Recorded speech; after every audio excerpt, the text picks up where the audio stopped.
Where your treasure is, there will your heart be also. God has given us unlimited treasures in His Word.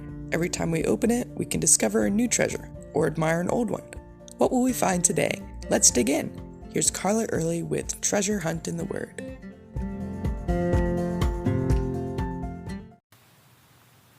Until my children were 5 and 7, we lived far from family. I'm not sure what we would have done without our church family. When we moved into our first house, 7 cars and trucks worth of our Sunday school class members showed up to help.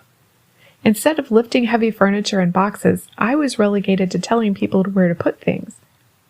That turned out to be a huge blessing because I found out the next week that I was pregnant with our first child.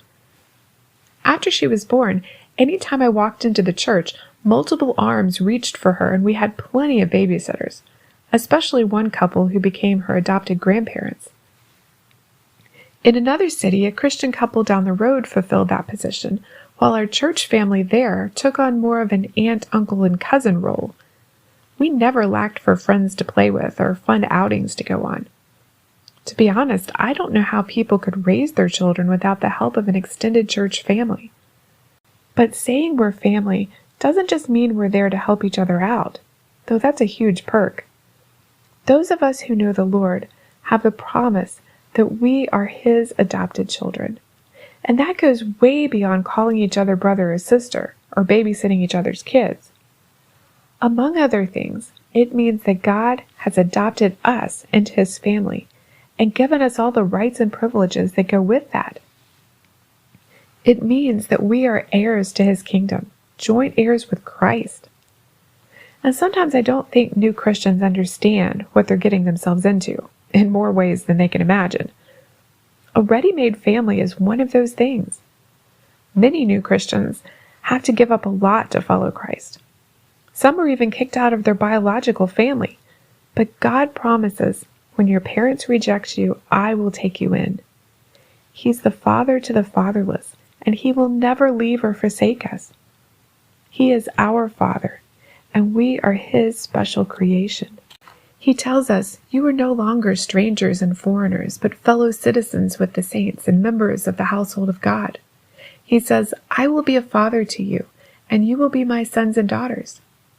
He's adopted us so we can have an intimate, loving relationship where we can call Him Daddy and crawl into His arms anytime we need comfort.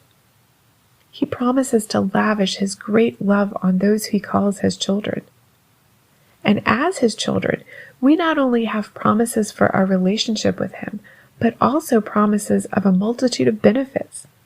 First off, He seals us with the Holy Spirit, guaranteeing our future inheritance in His kingdom.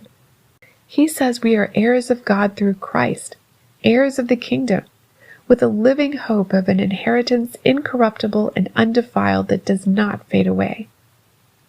Our Father gives good gifts to His children, gifts like love, joy, peace, patience, all those things that we need to live as a representative of His family in the world.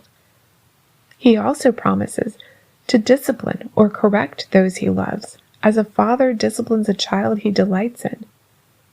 Aren't you glad you're part of this family of God? More importantly, have you become a part of this family? If not, God is offering you so much more than you could ever ask for. If you have any questions about how to join God's family, feel free to contact me. Also, I used quite a few verses in this episode, so if you'd like a transcript of this podcast with the references, please let me know. You can contact us at treasurehuntintheword@gmail.com. We'd love to hear the treasures God has given you through His Word. You can listen to other episodes at our website, which you can find in the description below. Thanks for listening, and remember, where your treasure is, there will your heart be also.